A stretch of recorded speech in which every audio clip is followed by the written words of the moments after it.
The Struggling Artist Record Club is a vinyl record subscription service where I hunt and curate the best punk and punk adjacent music out there and mail their record to your door each and every month. Imagine finding your new favorite band from across the country without ever having to leave the house. It doesn't get much better than that. The excitement of discovering new music just got that much easier. As a member of the Struggling Artist Record Club, you are going to receive some of the best music you've ever heard from bands you may never even heard of. Whether you've been collecting records for years or just starting out, the Struggling Artist Record Club is designed specifically for you. And right now, all new members get a Struggling Artist Record Club exclusive along with the monthly selection. So head to StrugglingArtistRecordClub.com, pick a membership, and start building that collection today.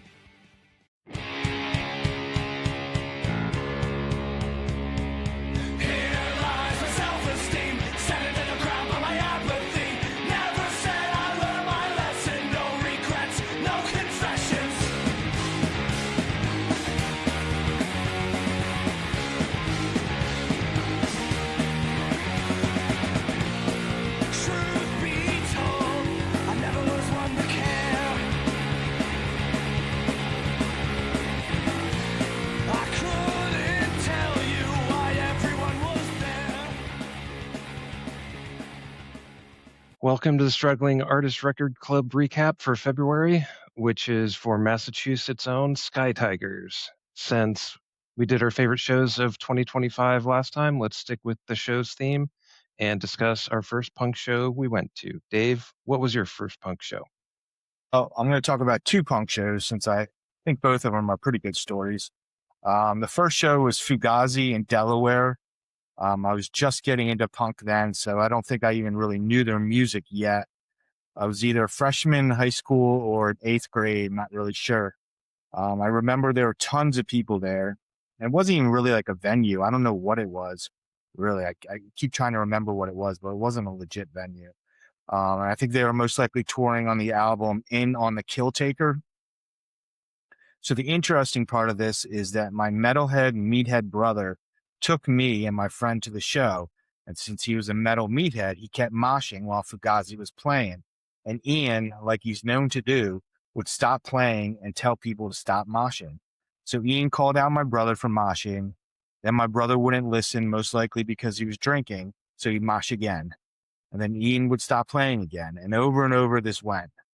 What I found out was that Ian did this because of the violence at the shows in the 1980s. Moshing often led to violence. So he figured, well, maybe if I stopped the moshing, there would be less violence.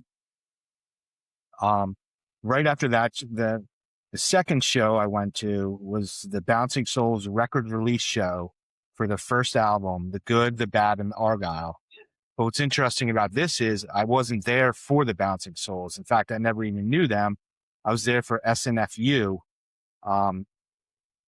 And my parents, I was playing soccer at the time, so the soccer game ended, and then my parents picked up my friend, and they drove us to the sold-out show at the Chocadera at Philadelphia. And there was just punks everywhere. Everywhere you looked, punks. And my parents started getting a little worried, because I'm Mr. Soccer guy, not Mr. Punk guy yet. And then there was all these punks with dogs, and then my parents are big dog people, and they were petting the dog and talking to the punks. And they're like, oh, these people are actually really nice. We'll let you go in, and we'll go. It was in Chinatown, so they went and got some Chinese food. And then the place went absolutely wild for the Bouncing Souls, just completely erupted. And then after their set, my friend ran up to me. He was like, holy shit, that band was so good, I bought the CD. Then 80% of the audience left after that. And so SNFU played to mostly an empty venue. So it's just a really weird experience. I went there for SNFU and then discovered the Bouncing Souls. And then little did I know that would start my love affair with the Bouncing Souls, who remain one of my favorite bands of all time. Nice. Yeah, it's always fun to go to a show and find something new you weren't really expecting. Right, exactly. Yep. So my first show, I can't really remember that far back very well right now. So I think the first show I went to was for a friend's band. They were called Noise Pie. They played a funky indie punk style of music. I think they definitely had a horn in there too, but not ska. I vaguely remember hanging out with my friend at the back of the venue, like outside the venue, with a few other bands, including some punks with Liberty Spikes and Mohawks, and everybody just was chilling, getting along, regardless of their style of music or anything like that. So it was it it was a good introduction to me to or for me for kind of the punks with the Mohawks and all that. Right. Um, Yeah. wasn't similar to your parents. Once you met them, they weren't frightening at all. Right. Yeah. Exactly. Yeah, just great people. Yep. Um, Yep. my first big show, however, was Green Day on their Dookie tour, which also happened to be on my birthday, my 19th birthday, way back in 1994 on Halloween. Yeah, I'm a Halloween baby. Crazy. And just because it happened in the last 2 weeks, I'll mention I saw the Violent Femmes 2 weeks ago. They put on a great show. So many instruments on Yeah. stage with them, and they played them all. It was great. And then last night, I also saw Nine Inch Nails, which Wow. Yeah. they put on a great show. Not punk, and they're obviously a huge band, but definitely worth seeing if you've got the time and the opportunity. Yeah. Yeah. Yeah. Nine Inch Nails put on just an amazing light show. Just the entire event is just really huge from what my friends have told me. Yeah, one thing I have to admit I was a little disappointed with all the cell phone usage at the show. Yeah. One guy in front of us was watching baseball on his phone too. Wow. It's not the Kind of baseball wanted to smack playoffs, him. so that's weird. Yeah. Yeah. Well, even if it's the playoffs, watch that clip later. Who cares? Yeah. Yeah. Exactly. Pay attention to the show. You paid Yeah. money for it. Right. And $50 to park, right?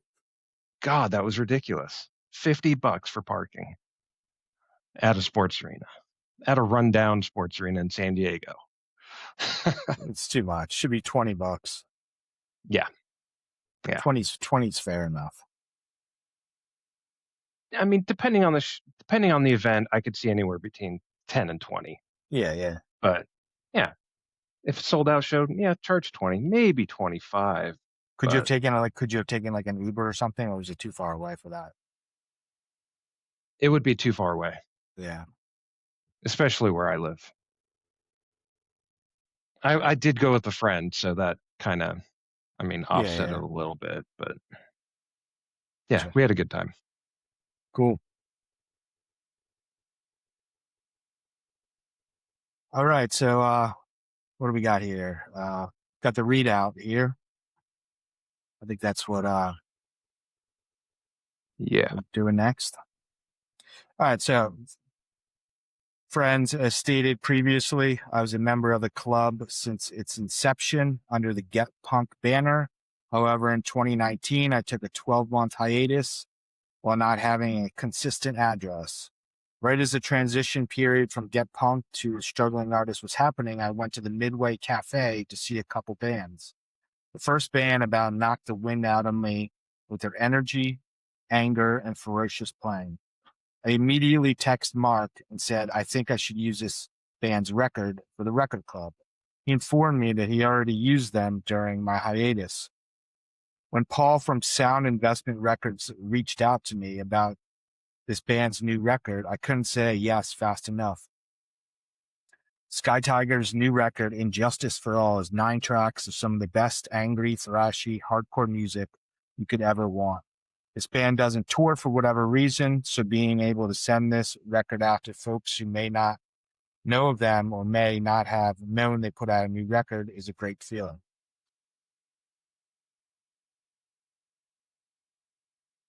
Okay. Thanks for reading that. We did get another review from Jerky Bill on Instagram. So I'm going to go ahead and read that.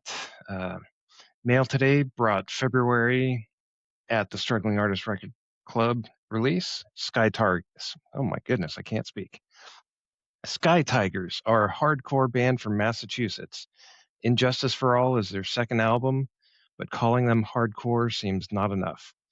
At under a quick 30 minutes, repeated listenings are required to suss out a more definitive way to describe them.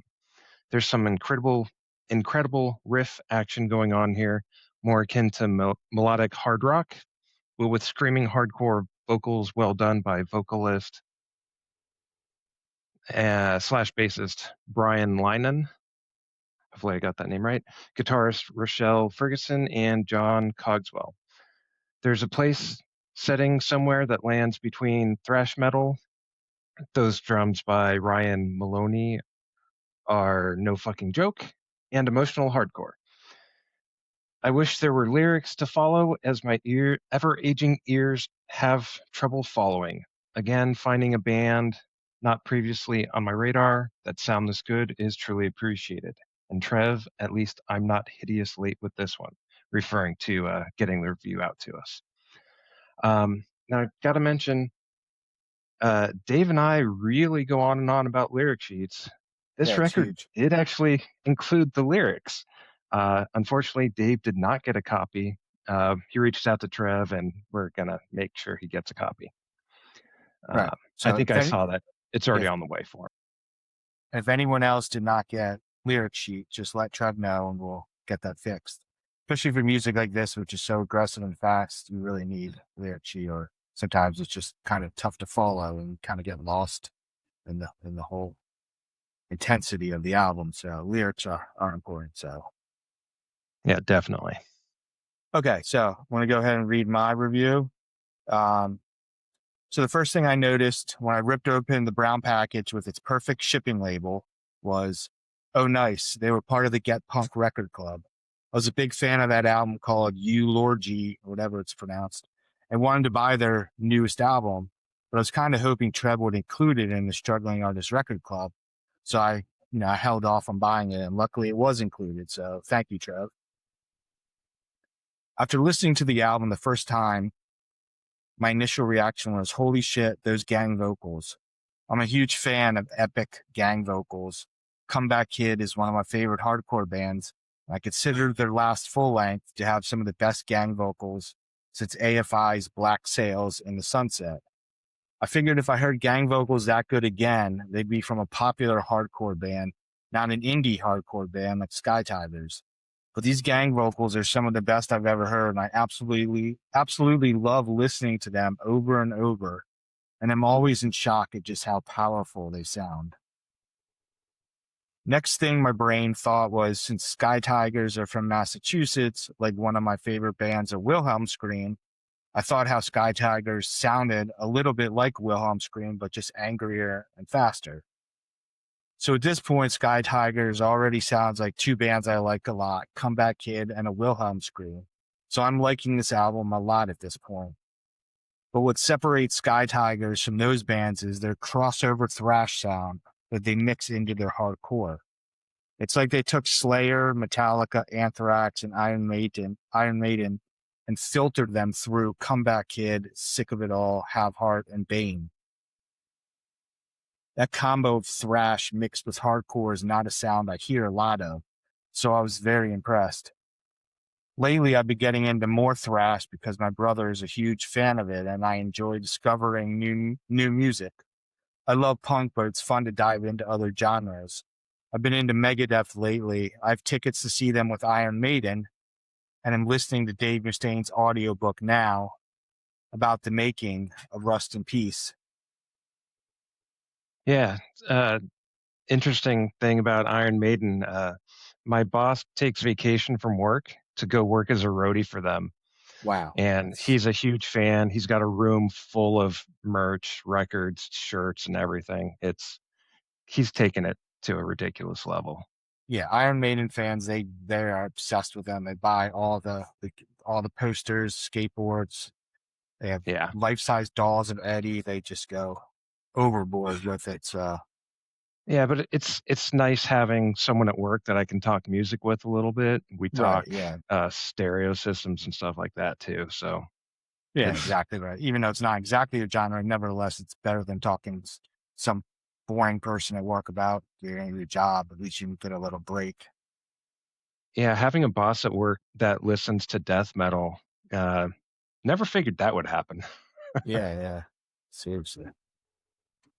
So, like I said, I have tickets to see Megadeth Iron Maiden. I've been listening to Dave Mustaine's audiobook currently about the making of his album Rust in Peace. I have the final Megadeth album that was just released, signed by the band. Megadeth's Rust in Peace is one of the best thrash metals of all time. So I appreciate Sky Tiger's thrash sound even more, since at this particular time, I'm really into thrash. Sky Tiger's music is fast and pissed off. It's great for the gym, jogging, or doing stuff you hate, like work and chores around the house. Gives you the energy you need to get shit done. I said in one of my last reviews that life consists mostly of stuff that sucks. You can either get motivated to do all these boring activities via coffee or music. I can't drink coffee because of my anxiety, so I can only handle 1 or 2 cups of green tea for my caffeine intake, which doesn't do too much really. So usually I just rely on music. Sky Tigers gets me amped up every time I listen. They get me ready to clean floors, change 5 cat litter boxes, and work 8 hours at a boring, soul-sucking job. Sky Tigers have been a band for 16 years now. Some of their members are in the Promised End, which is also part of the Struggling Artists Record Club a few years ago. Like Mike from Unseemlier, these guys and gals are lifers. They'll be playing music until the very end. Their bassist, Rochelle, is from Lansdowne, which is just outside of Philly, where I lived for 2 years, so I thought that was cool. Speaking of Rochelle, I was hoping to hear her voice a little more on this album. Well, to hear her voice at all on this album. Struggling Artists Record Club has had albums with amazing female vocals in the past. Bands like 40 Reps and Unseemlier. So I was hoping we might get to hear from her. My only complaint about this album is that it's 24 minutes of fast and furious songs. I think a break mid-album with an instrumental or female singing would have been helpful to kind of act like a halftime, giving you a pause to catch your breath and get ready for Act 2. Instead, they go full force through the entire album and finish with my favorite Metallica song, Battery, which is only on the vinyl release, so you won't find it on Spotify. Brian, the singer, mentioned in his interview with Trev that he plans to take Sky Tigers off Spotify, so if you don't see them around at some point, it was intentional. So I think adding a slower song with Rochelle having some singing would have benefited this album and gave it some variety instead of just a blazing, fast, thrash, hardcore songs. This album was intended to be an EP, but the band found momentum and turned it into a full length. The album artwork is really cool. It's done by Bizhan. I can't pronounce first or last name really. He's from Virginia, if I remember correctly. They knew him or someone knew him. He did a great job matching the artwork with the lyrics. I am curious about what the animal is in the bottom right corner. It looks like maybe a mountain lion. The album title, Injustice for All, is a nod to Metallica. So there are 2 Metallica references on the album, which makes sense since it's a thrash album and Metallica are thrash legends. And actually, a skate punk band from Sweden called None the Wiser released an EP in November called Injustice for All as well. So it's a popular phrase. The lyrics showcase Brian's discontentment with life in America, which makes sense. Like I always say, most of life is about doing stuff that sucks. Nothing seems to get better. Politicians keep screwing us over. Corporations own those politicians, so politicians do what corporations want, and billions of our tax money gets wasted. I could go on and on. So I think Brian did a great job with the lyrics. They fit the artwork and the aggressive thrash style as well. The record color was all black. I think a blue and green splatter variant would have looked really cool. Yeah. The font for the song titles is really awesome. I just call it horror font. I think when Trev was talking on the podcast, they called it like serial killer font, if I remember correctly. So I think that was the podcast font. Yeah. was the serial killer. Yeah. But Yeah. they did talk about having the artist do the kind of hand scribbled Yeah. I font for love the that. song titles. It really Yeah. matches it really well. Yeah. And then you got the song titles are great as well. A few that I liked a lot was Rubble, Without a Cause, Backstabbeth, Casualty Friday, Coma, Chameleon. Yeah. The riffs on this album are just so amazing. And, really it's the first time I've ever used riffs when discussing a record from the club. So Sky Tigers, they play live about once a month, but not outside of Massachusetts because Brian feels that planning a tour and driving there and finding where to sleep and eat outweighs the joys of playing. And I would kind of agree with him. I've never toured, but I would think when you're in your 40s and have a family and work, do you really want to plan a tour? So they just play locally. Overall, I really enjoyed this album that was released February 6th, 2026. Finally, I want to thank Trev for all his hard work interviewing great bands and sending us great records for the record club. I've been a member of the record club for over 6 years now and have not missed a single month. So I encourage everyone to join as well. You will not be disappointed. Ryan, if you want to speak about it. Yeah. So first off, I've got to admit I'm not really a huge fan of hardcore. I do like a few bands. I mentioned going to see H2O, enjoyed their show. It's just not the musical style I listen to frequently, So and certainly not. Oh yeah, real quick on go that. ahead. I was the same way. I never listened to hardcore. I went to Penn State, and the only Okay. people who were there were hardcore kids. There was no punk rockers. So they saw me with all my punk rock gear, and they started talking to me, and I was like, I don't really want to listen to hardcore. It's not my thing. But there was no one else there to be friends with. So I was forced to listen to Sick of It All. And that's how I got into hardcore, basically because there's no other punks at Penn State. And eventually you just, you listen to it, you go to one of my roommates was one of the best dancers, hardcore dancers in Philadelphia for a few years. Just doing these windmills, handstands. So anyway. Okay. Yeah. So that's Yeah.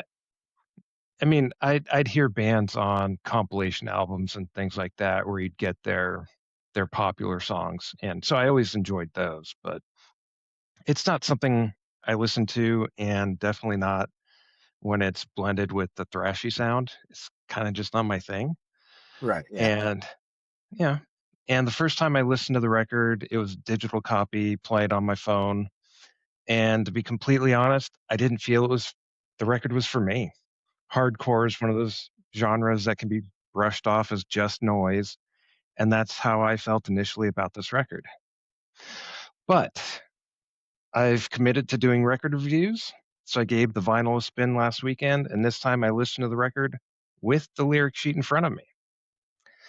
While the second time listening didn't instantly win me over, I could tell that the record was more than just noise.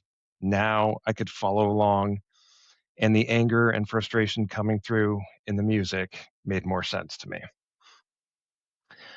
Because I knew I wasn't going to be well equipped for a review, since it doesn't quite fit my personal tastes, I also gave the Sky Tigers podcast episode another listen as well. I wanted to refresh my memory and see if they talked about the lyrics a bit more, and they do. Although the music doesn't trigger the same reaction that it seems to in Mark, Trev, or you, Dave, the lyrics definitely got through to me. And the wordplay with the song titles didn't go unnoticed either. So, like I usually do, I picked out a few songs and lyrics that stood out to me. The first one I really liked was Apex Creditor, which is a play on the term apex predator, which is really the same thing in our capitalist system where the creditors are the predators at the top of the economic food chain. And some of the lyrics that stood out to me from that one, and I won't be screaming them, I'll just read them. But if you put some anger behind it, that's what you'll get on the record. Land of opportunity, welcome to America. You wanted freedom. I'm afraid that costs extra. You want a voice? You have to have the money. if I incorporate, will that make them love me? Yeah, and one thing I picked up in the re-listen of the podcast episode, Trev asked them when they wrote these songs because it seems like some of these songs could have been written within the last month or two. And they said most of them were written, I want to say it was about a year or so ago. It was And then they, 2024. I feel like half of them was 2024 and half yeah, was 2025. And actually, yeah, one of the songs off this new album was a song off the previous album. okay. Yeah, so it does span a bit of time, but they all seem very timely at the same time, which Right. Yeah. is pretty nice. And then you had mentioned Rebel Without a Cause. Some of the lyrics I like from that: call me crazy, but I don't think it's wrong to spend our money on housing instead of bombs. But they protect whatever they invest, so keep your mouth shut or you'll be labeled a threat. Yeah, we can see that playing out with our government right now, unfortunately. That Um, song is just so catchy too. but yeah, It's constantly singing along when that comes on. yeah. And the last one, there was no way I could pass up mentioning the song title, Recreational Insulin. I've got a pre-existing condition. It's a disdain for a system that puts the bottom line over someone's life. Yeah, I mean, lyrics can't get much more clear than that. Our system basically sucks for most people. So got to figure out how to change it. Kind of like Blind Adam, we need to dig everything up, uproot evil, and have fertile soil for uh, the next generation to grow. So yeah, Yeah, you can hear the anger and the frustration in this entire album. Which so really just overall, adds another element to it. yeah, overall, although it's not a record I would typically reach for, I do appreciate the lyrical content mixed with the feeling of anger, frustration, and urgency that comes through in the music. And so, even though it's not my typical listening, this record is going to be one that I will play when I want something with more aggressive sound than I would normally listen to, because the lyrical content, it's right up the alley, up my alley, where I just want to vent about frustrations with the government right now. So if I want something angry, I'll be playing this.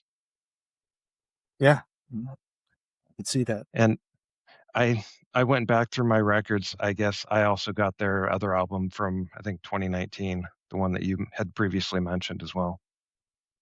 And I think that one is a play on words for eulogy and maybe orgy or something. So yeah, it's funny you say that because yeah, right before the podcast, I was trying to pronounce it myself, and I kept yeah, looking up online, and there's not a word that spelled that way. So yeah. I was just like, I don't know. Right, exactly. So is it a play on words like they do on this album? Yeah. Probably, most likely. Well, their first track one, Immortelevision, Yeah. smashing immortal and television together. So one of the things about the lyrics that they mentioned in the podcast as well, which I'm glad it came out this way in a weird way. He said it takes him a week or two to write the song lyrics, and in a way, I thought, oh, good. I'm glad because they're so good. If he could put that out quickly, I'd be upset and feel bad that I couldn't do anything like that so quickly. So I'd be jealous in a way that makes me want to get better, which, yeah. So I think that's a healthy kind of jealousy where you want to make yourself grow. But yeah, so I'm happy with the record.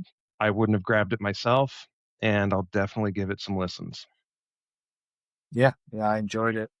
I'll be listening to it a few more times. I mean, the one thing that kind of sucks about doing these reviews is I listen to these albums so much before, and then once the review's done, I'm like, oh, okay, now I can like listen to other albums, because the kind of the week leading up to it, it's like all I'm doing is listening to it over and over and over again. Yeah.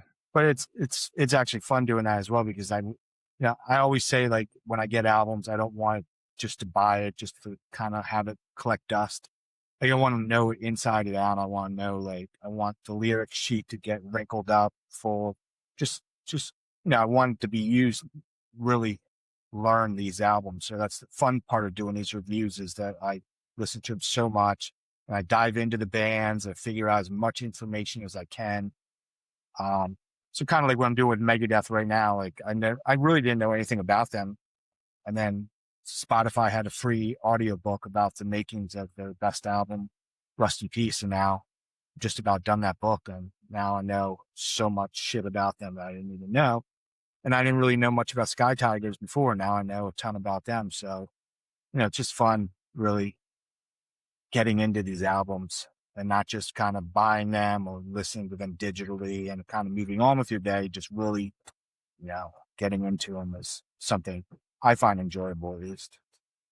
Yeah, and then once you have them in your head as you kind of where it's going to fit in what you want to listen to, 2 months down the road when you're in a mood where you want to listen to something aggressive and or whatever, you can reach back and grab that record because you know it'll do. It'll fit the bill That's a for good what you point you want. make. It's a good point you make because I have noticed usually about 3 months after I do a review, I'm then kind of going back into that because I know, I took a break. And then when I'm in a mood for a certain type of genre, I know I can rely on that album because I, dove into it so hardcore for the review. Yeah, and then I recently for your memory, if you go over something and then a week later go over it again, you'll retain a bunch of information. And then if you keep reviewing it monthly after that, you'll retain that information longer. So Interesting. by doing this review, we're cramming everything in. And Yeah. then if we touch on it a little bit later, and then every time, just touch on it a little bit, a lot of these albums are going to stick with us a lot better as well. Interesting. Yeah. Because I do struggle with trying to figure out when to stop listening to an album, because I have albums landing each week, and it's kind of like, when do you decide that? And you've listened to an album, you've digested it, you know it, and then you put it on the shelf to move on to another album. So many albums, I'm like, I go back a few weeks later, I'm like, do I really like? Am I done with this album for right now? And I'll put it back on, and it's just, it can be a little difficult, at least for me, trying to figure out when, because I just buy way too many records, when to put them aside and be like, okay, I'm kind of done for this, done for with this album right now. And then usually I'll be like, no, I'm not done. Like 2 days later, I'm like, no, give me one more listen. I don't think I gave it the attention it deserved.